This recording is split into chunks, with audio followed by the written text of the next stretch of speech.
And we're recording.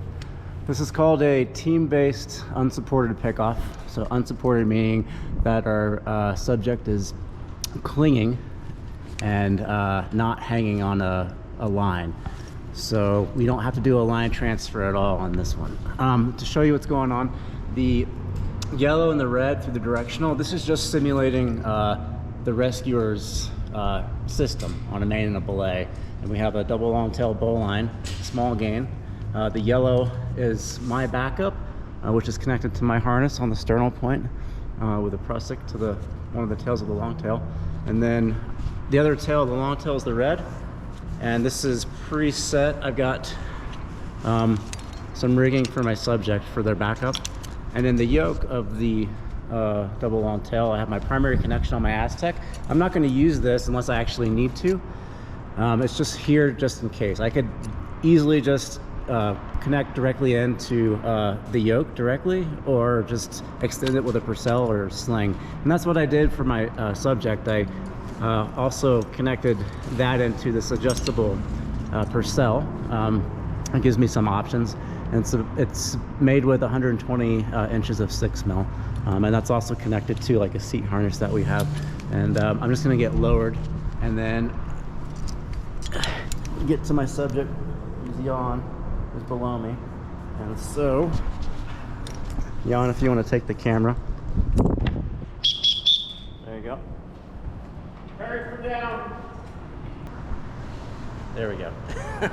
All right, so we're coming down, and depending on the orientation of my subject, he could be, I might have to reach around him from the backside, or I could approach him from the front. This is all situational based and dynamic. I may have to put a harness on. So I'm stopped just slightly above. It might be a workout for me to try to get a harness on. And if need be, I can go lower on my system, or I could use my Aztec if I needed to. So I'm going to start with just the harness, the patient harness. And usually when we're doing these, and most likely our subjects are probably conscious and with it enough to help. If they're not, then I'm doing this all by myself. So I'll start solo, and I'm just going to assume that if he lets go, he's going to fall. So come around, and I want to make sure we get captured out the camera. I'm going to go ahead and take it, and I'll pan up the camera up here, right here.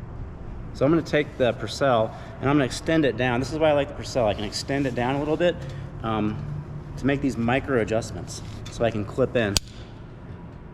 And at least I've got them in some way, shape, or form. So let's... Yeah, carabiner on there. Yeah.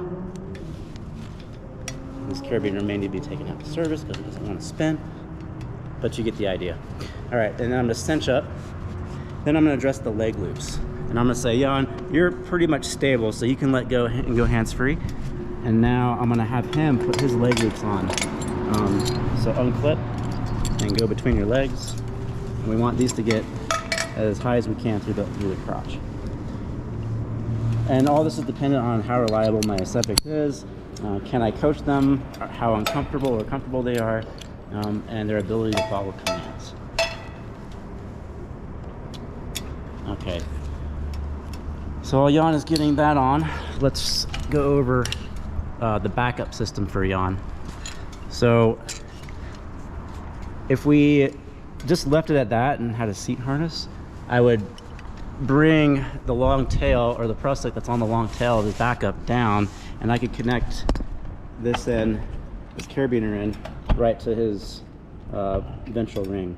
I'm going to showcase the chest harness conversion to this. So this is just optional. This helps to keep my patient upright, especially if they're unconscious. I'm definitely going to want to do this. And if I have that sternal connection point, I'm definitely going to use it for the backup. So Jan, take the camera and just get a shot of me rigging all this. Okay, so this is his backup. This is his chest harness. This is the conversion. Size this up. I'm going to wrap this high around his armpit. All right. So right now it's a standalone chest piece. which is fine. I can clip I don't want to clip a backup here without it being integrated into the sit harness. That's what kind of makes it a fall arrest capable. If I just wanted to pull his torso up into the system, I could clip here with the backup. So with the sternal backup, I could clip in here, raise this up, and again, line management is our issue, so let's make sure that this is not twisted. Grab that, clip it in, and raise it up on the long tail. And that will give him some support when he gets weighted. If I want this to be like a true backup in the sense of like fall arrest, I'm gonna connect into the pelvic ring with the integrated strap, and now this qualifies as like a fall arrest point. This is all optional. Again, our subject is clinging, and that's that. So now I'm gonna revisit my Purcell, choke up as much as I can, and now we're gonna do the leap of faith, and we're gonna step off, and we're gonna unweight what, and the objective here, the goal is to minimize the shock load, the shock force on our system. So we're gonna gradually have Jan come off the ladder, or in this case, this imaginary perch that we're being suspended on. Okay, get your feet out. There you go. And now we're out and we're swinging, and now I'm gonna orient myself so that I'm capturing Jan right here, and I've got him. Okay, Jan, gonna film this. All right, so let's summarize. We have my primary on the Aztec, which I didn't have to use, which was great. My secondary to my sternal point via Prusik on the long tail, the double long tail ball line, and then my subject's backup via Prusik on the sternal. This is also weighted right now to kind of cradle him and support him, but his primary is also this weighted Purcell on the double long tail bow line. So both of us are connected into the system on 2 points independently, and this is the ideal configuration for our unsupported team-based picks. And now we're ready to bring him to the ground, so I radio out or whistle, and we're coming down. And these lines can kind of get in your crotch. Sometimes you want to push those away, and that's fine too. So there are a lot of ways to do this. This is just a way. It's simple, it's streamlined. I built in some versatility and some adjustability. Keep going down, and both rescuer and subject are on the ground.